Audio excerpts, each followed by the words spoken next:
welcome to Intersection Magazine podcast. My guest today is engineer David Lumala. Actually met David about 2 weeks ago, a week and a half ago maybe, at an event called Blockchain Fest. It was a very well attended event. We had, almost 300 attendees. These were young people that were interested in learning about the crypto space, the blockchain space, and the technologies and the applications of those technologies. And so I managed to get an interview, a slot to interview him, and I just wanted to find out more about him. Right now we're recording at his space in Kansanga. It's an exclusive space, but of course open to everyone. And I just wanted to talk about what they're offering, what they can do for those that are interested in learning about blockchain and technologies and how they can apply them. And a little bit about, of course, how he is, who he is, and how he got here. So we hope you enjoy this podcast. Thank you. All right.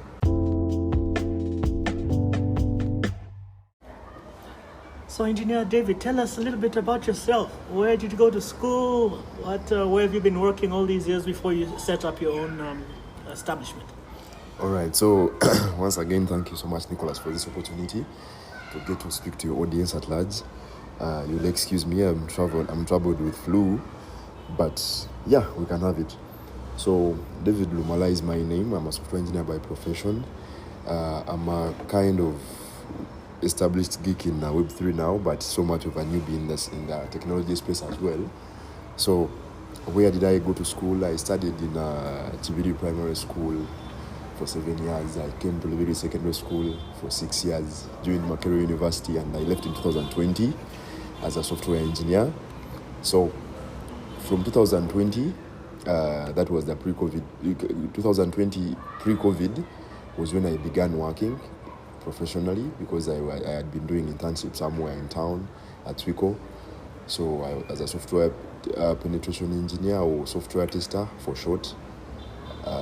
Then that is how I began.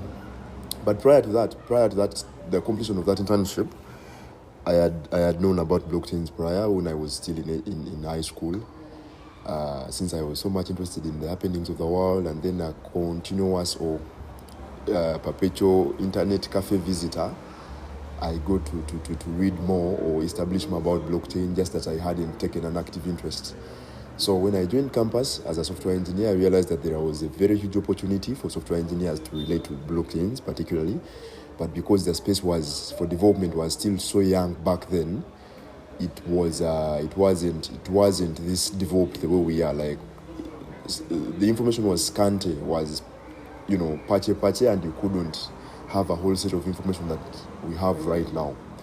So actively, when the lockdown came, I began focusing on development using blockchains, and ever since I've not turned back.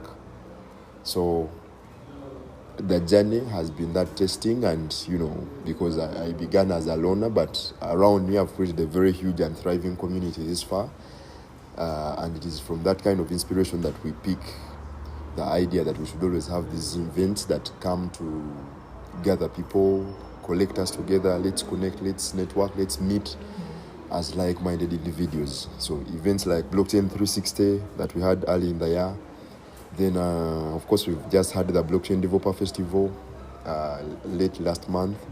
So that is the spirit, that is the background behind it all. Okay. Now, in terms of the current space that I'm visiting, tell us a little bit about it in terms of what you're offering for those in the hub space that would like to interact with you. Oh, the hub here? Yes. Okay, so this is a 0-day intel. Zero-day. You can check out on zerodayintel.com. That's our website. Mm-hmm. It is 0-day intel hub, crypto hub. Okay. Based in Kabalagala here, opposite Embassy Plaza. Mm-hmm. So just like you hear, it is 0-day intel hub, crypto hub. There are two things to take there. Okay. One is 0-day, like implying the need for continuous innovation to get ahead of the curve, like something that has not happened anywhere before happens here. Okay. 0-day, like the very first instance of something to happen. So that is the futuristic approach, the innovative approach we're trying to impose on all our audiences and attendees that come through. Okay. Then the crypto hub aspect is that we always have this is a space for crypto and Web3 enthusiasts. Anyone who wants something in that angle, in that realm of blockchain and futuristic technologies, is always welcome here. Being a hub, we always we have space where we can incubate projects, like people who competed for the developer hackathon last time at DevFest were all given exclusive access to come around, further their projects, continue developing them, then till they mature. So in that angle, it is an incubation space of sorts. So on Saturdays, most often on Saturdays, there are particular topics that are discussed. So we have gatherings here. So people who want to know more about crypto, maybe how to learn crypto trading, how to build dApps, how to approach topics as of research, regulation, things like that. People come around to come and meet and then listen to what kind of talks that speakers of the day have to offer. In addition, we still have an academy around. So we actually starting today. We have a program starting on 3rd July, today 3rd July, for Soweto developers that have to pay 1.5 million Ugandan shillings for a cohort. A cohort runs between 4 and 6 weeks, where someone can start from zero as a beginner, then up to somewhere at least not expert but intermediate, and someone can really get the skills that are basic to the industry, because most of the times through the basic skills you gain the experience, and after iterating severally you become an expert. So we have an academy to train developers as well. So this is the place we're gonna be. We run both hybrid, both online and physical. That is a hybrid kind of session. Yeah. Okay. The event that I attended at Blockchain Fest on the weekend at Motive, we had almost 300 young people there, and I noticed, like, of course, the blockchain space has been active for quite a while, almost 10 years in Uganda or more. But I noticed that there was a bit of a lack of information in terms of the questions that they were asking.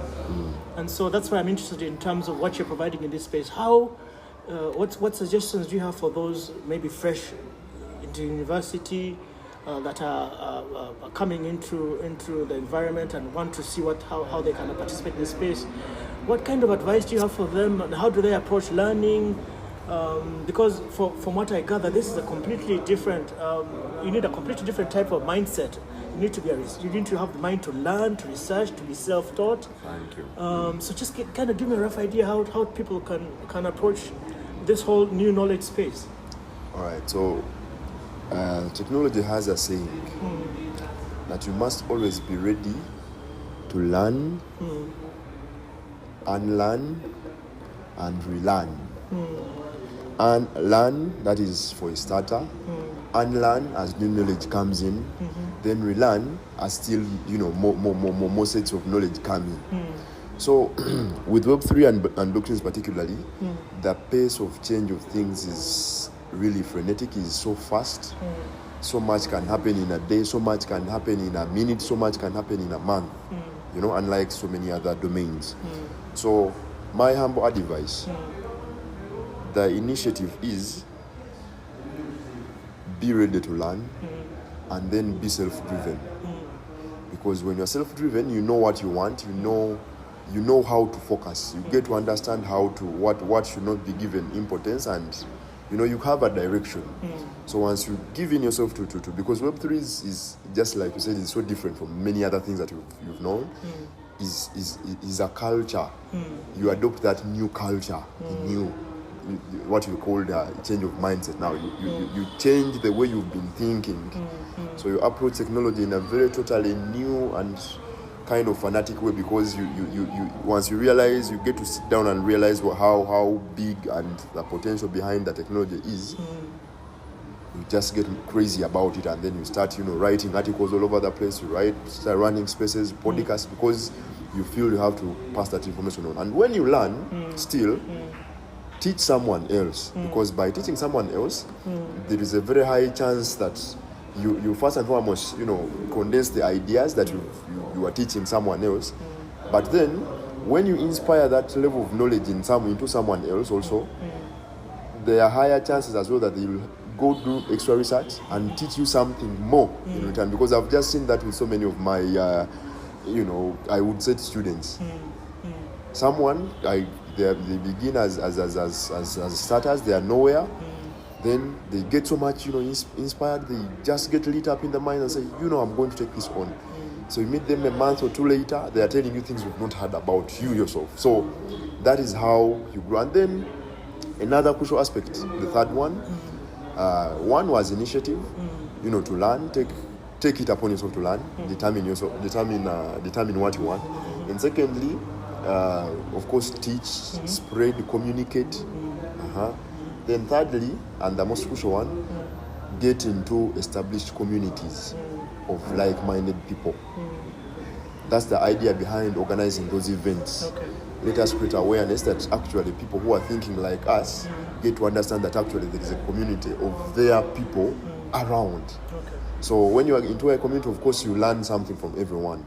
I challenge people at the difference that, I saw the total number of attendees were 312 that day.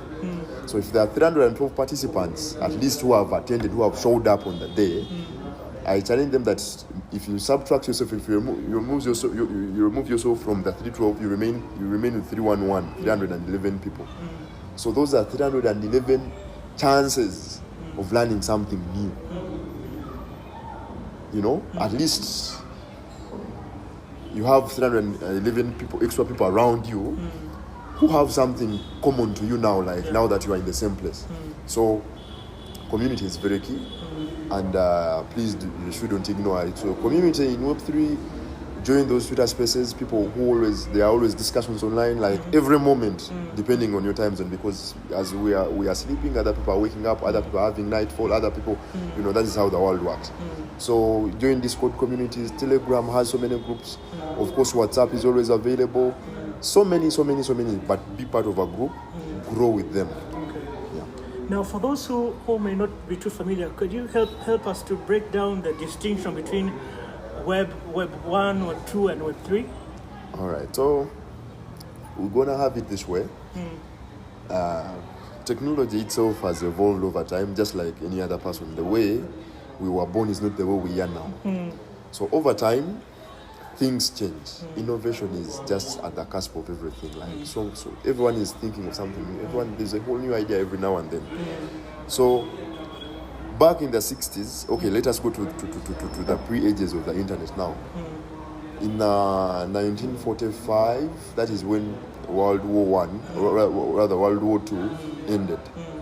But in the course of that war, of the Second World War, of course, with World War I, there had been telephone lines that had been, and then telegrams that had been, innovated, and then they used to facilitate communication. So in World War II, people realized that once you from World War I, you could cut enemy communications once you disrupted the telegram communication channels. So if you hit the telegram communication channel, remember you cut now the cables and things like that. The enemy cannot coordinate and they cannot quickly realign to have a common kind of front to attack you. So disrupting the communication channel would disorganize the enemy camp. Okay. So when World War II comes, people realize that was a challenge in World War I. Therefore, we would have a communication channel or mechanism that is never affected by wars, and it couldn't be bombed. It is just virtual. So that is how the internet idea is born. Okay. So fast forward now, we move to the 60s. The people now because it came from a war setting, it was only privy to people in the high, not just the army, but the high ranks of the army. People who are the deciders in the game. So that is how DAPA is born, and it evolves into the modern day internet. So, of course, the internet has had its challenges now that it had internet is waves of communication. So we had to have a standard that was open to everyone, that could be captured and used by everyone at the basic of senses. Let it be open for everyone. So that is how the World Wide Web is born. So the website, you write that www dot, so that www, that triple W you write first, is born like that, comes out of that. So that now brings the web, what we know as the web. The web is just the typical English of, a spider web being so much interconnected. So that is the idea that we build a connected world, everything networked, like interlinked, interconnected. So Web 1 is born from at the first version of the web in the 90s, early 90s. So that Web 1 being, I don't want to say primitive, but, starter was just for you to consume as an end user. I remember I built it from the AME perspective, that all you could do is, as a person, connect to the internet, visit and read or consume what is written on what is already published on the website. So if it is, back then it was so much Wikipedia. So you read about any popular face around town. You say, you run a Wikipedia search on Barack Obama. So whatever Wikipedia spits out for you is what you consume, and you leave it as that.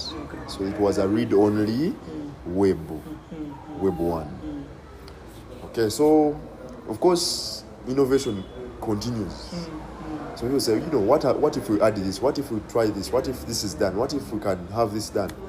So in the 2000s, early 2000s, remember, with technology, innovation comes from the young people actually, mostly young people. So college kids now begin the idea of, trying to communicate one-to-one or by others within their campus, but virtually over the internet. So that is how the idea of social media is born. Social media is born with, I think it was MySpace, though it wasn't so popular outside the US, but that's how it was born. Then so many others came, but then the most popular one that popularized Facebook, rather social media globally, was the Facebook, the emergence of Facebook. So in 2004-5, Facebook starts going mainstream, but at least in the most developed countries like the US, the UK, Europe, and maybe Australia, generating or yielding Web 2 as a result. Web 2 definitively became the web that enables you to not only read, but also write. Writing how? You could go to Facebook, not only read what other people have written, but you could also write. That's why you post your comment, you make a post, you share, you like, you subscribe, you follow. That is user involvement and engagement. Reading and writing, that is Web 2. So again, innovation continued. So 2004, 5, 6, that is social media. 2006, Twitter is launched. 2007, many. These days we have quite a number. So now in 2009, in 2008 there was a financial crisis in the world, in the US majorly, but you know what happens in the US always has a ripple effect onto the entire globe, especially if it is to relate to finance. So what we had here was a credit crunch, for those that remember. So then a gentleman, or at least by name we can say it was a man or a group of people, pseudonymous, unknown up to now. So they said, the kind of problems we experience are rooted within the way the money or financial structures work. Rooted in the financial structures, because we don't have a clear rationale, we don't have a clear supervision on the way money inflows and outflows in the economy operate. So he says, no, we should have a cap on the money in circulation and have a clear rule or guideline or an open rule book, which we know and anyone can supervise and know, what, this is how things happen, and we can all agree. So that is how a blockchain is born. The very first instance of which was Bitcoin. That's why most people know Bitcoin as a money, as from the money angle, from the money setting, because it was born from the idea that money should be communally owned, communally regulated, and transparent to everyone.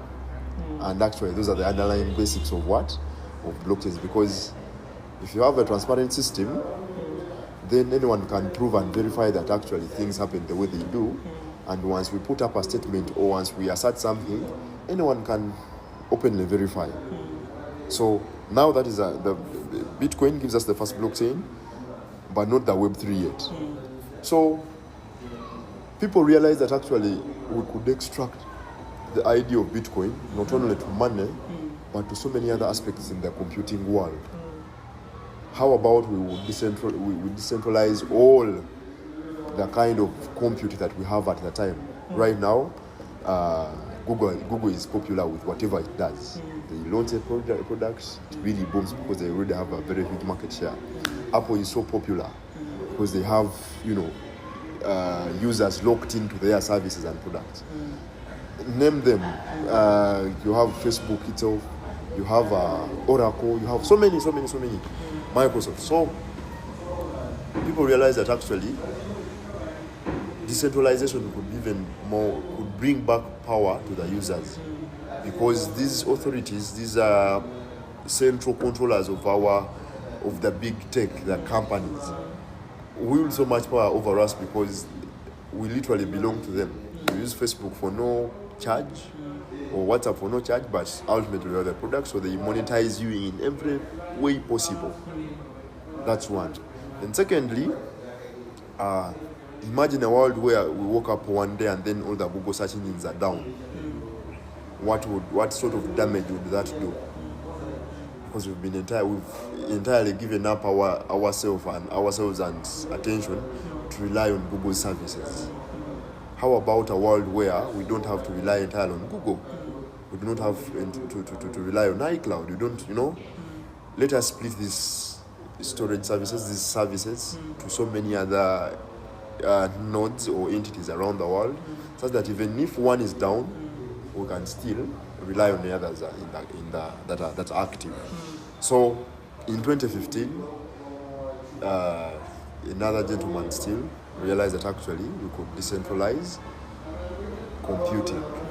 So that is how Ethereum is born, but building on the blocks of the already existing Bitcoin blockchain. So he said we can modify this technology, build another network, and then we'll form a decentralized computer for the world, a decentralized computer for the world. So that's why the initial mantra for Ethereum was building the world's computer. And from there, Web3 was born. How? Web3 now added the extra capability of another incentive. Why should you participate in anything? You must have a right to own something. You must feel part. You must be a stakeholder. So now Web3 brings the idea of not only reading and writing, but now to own. How? You run into so many ads online. Like everyone is popping up an ad, Jumia, what. They clutter your space, they take your time, they divert your attention, but what is in it for you as a person? Because not everyone who pops up an ad has a chance of you getting to their shop and buy something after all. So there must be some way to pay you back, to reward you, So now that is the ownership bit. You can not only let the big giants take off, siphon off every profit, but we should also own something of it. The ownership is quite wide because there are so many dimensions of ownership now. But we shall when you take it deeper into the ownership aspect, we get to the idea of tokenizing everything, and then co-owning. I may not own an entire chunk of something, but then I co-own a portion of it, so that every time it yields $1, I have a cent of that dollar. So that is Web3: reading, writing, and owning. Excellent. That's a great summary. Now, of course, we've talked about some of the events that you've been a part of. But I noticed also that you're going to be speaking at the East Africa Digital Innovation Summit. Yes, please. Tell us a little bit about that. What role do they play in our ecosystem?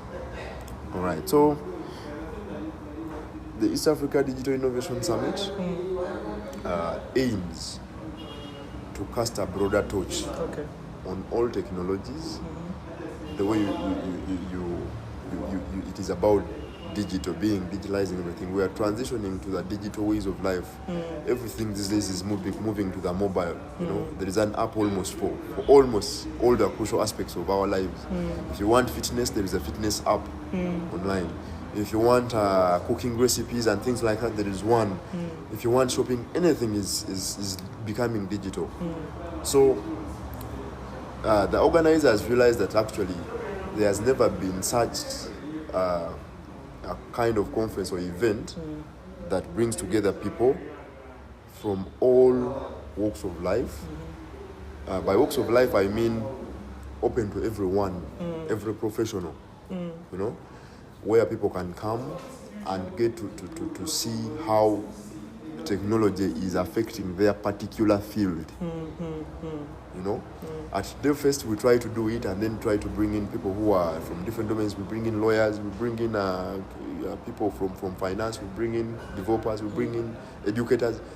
Yes, but now how about a farmer? You know, how about the doctor?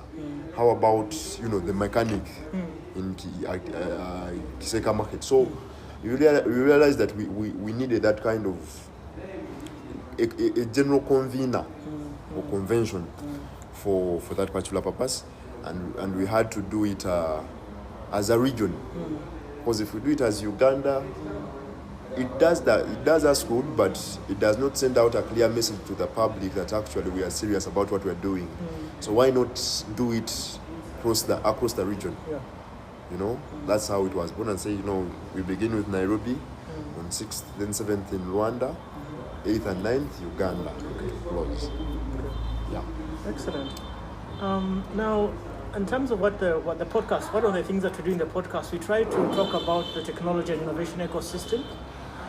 And I'm curious, in terms of your experience in this field for almost now 15, 20 years, what do you see that we can do better as an ecosystem? Where should we pay attention? Do we have the right amount of funders, or how is our venture capital base? You know, how is our angel investment space? Where are we lacking? Where can we put more attention to be more effective as an ecosystem? All right, I'm actually worried that the level, the ground is becoming unleveled. You look around, people in Kenya are setting a very, very, very, very high pace.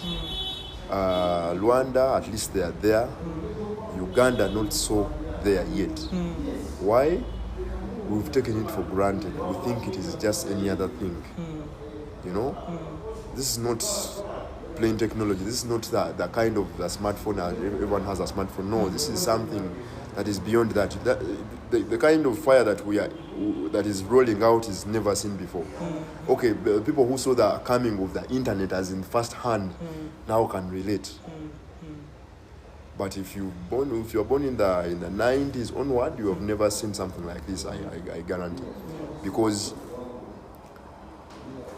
the kind of adoption that is happening elsewhere is really wild. If you look at economies like the Singapore, Dubai, you know, Philippines, Australia, the UK. Of course, the US is becoming stagnant, but I know they are playing hide and seek for now. But when they get to out of that bush, they will still have to skyrocket beyond and ahead of everyone else. So it brings me back to the challenges that you feel we are facing. One, we are still under skilled, not unskilled. We have the people who know about technology, but they lack this blockchain, Web3 layer of that knowledge. They need to add that to their tool set. Because from the other knowledge of the internet, you build, and then you add on the Web3 layer. So we are not yet skilled. Then secondly, of course, if you're not yet skilled, you cannot attract VCs. You can't, there's no attention for them. You know, you cannot, there's nothing for you to defend. You see? Then thirdly, still with with the lack of enough skill and talent, we cannot guide proper regulation. You know, because if we had innovated in so many, you see the thing that is happening with the SEC in the US is that people have had wild innovations that even the regulators can get confused on how to regulate. How I wish we had such a thing in Uganda. We would even guide the regulatory debates and say, you know what, this is what works best. This is, you know, better. This is fair. This is. So we cannot say we don't have regulation, yet we do not even have what to regulate.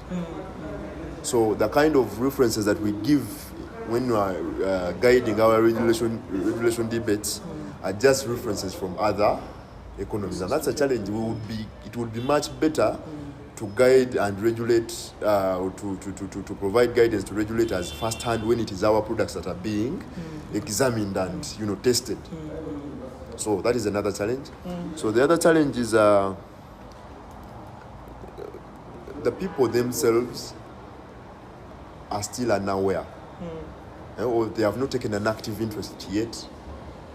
You know, they have been reluctant to learn, if I may say, because most people get to think technology is to come from other people abroad. Like all you have to do is go to Google Play Store and download WhatsApp. So consumerism. Instead of thinking otherwise, and you know what, let us get up and put something up so that other people can still come and now use it. So that idea, that's what you call we need a change in the mindset, a shift, is still really needed, because people are so much of were so made to believe to be, you know, consumers of already made products. Okay, thank you so much. Tell us a little bit in terms of where people can find you. What are your socials? And of course, once again, the location of this hub.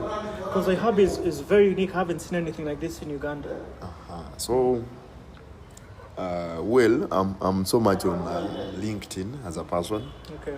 I'm on Discord. I'm on Telegram and Twitter. Okay. Nonetheless, even WhatsApp for those that have my number. So, on LinkedIn, you search out Engineer David Lumala. Yes. Of course, if you say Engineer David Lumala, I'm the only person there. So there could be another David Lumala, but Engineer is only one. LinkedIn, I'm fully available, and we can always coordinate and cooperate from there. Okay. Then LinkedIn, or rather Twitter. Twitter is you still search at Engineer David Lumala. You can still Engineer David Lumala, still that will come, or at Real David Lumala. Okay. That is my handle there. Then Discord, it is still at Engineer David Lumala #1176 for those that follow, that have this. But the thing is, I'm always on so many channels, so find me where you most feel comfortable. Okay. Yeah. Okay. Thank you so much for agreeing to be part of this, and we hope then we can. There is a way how people find the hub. Yes, that the hub. okay. Sorry. So the hub, as you go to, for people who are coming from town, like this other side of Zambia, so if you are coming from a taxi, you always go to Old Taxi Park, and then board to Kabalagala. From Kabalagala, or you jump out. If you look for Embassy Plaza, we are just directly opposite Embassy Plaza. Yes. That's where I always find, and the place is always open from 7 o'clock in the morning to 7 p.m. in the evening. So Kabalagala, opposite Embassy Plaza, that is where Zero Day Intel Hub, Crypto Hub is located. Okay. So, and we are open to all crypto and Web3 enthusiasts. Okay, do you have some information about costs for maybe a space, or for monthly or membership, things of that nature, or can they? All right. So the best place to check out is the website now, because we are going to put up those kind of rates and other extra information. So it is zerodayintel.com. Okay. Thank you very much, David. I hope we can meet again and probably expand on what we talked about today. All right. Thank you. Welcome.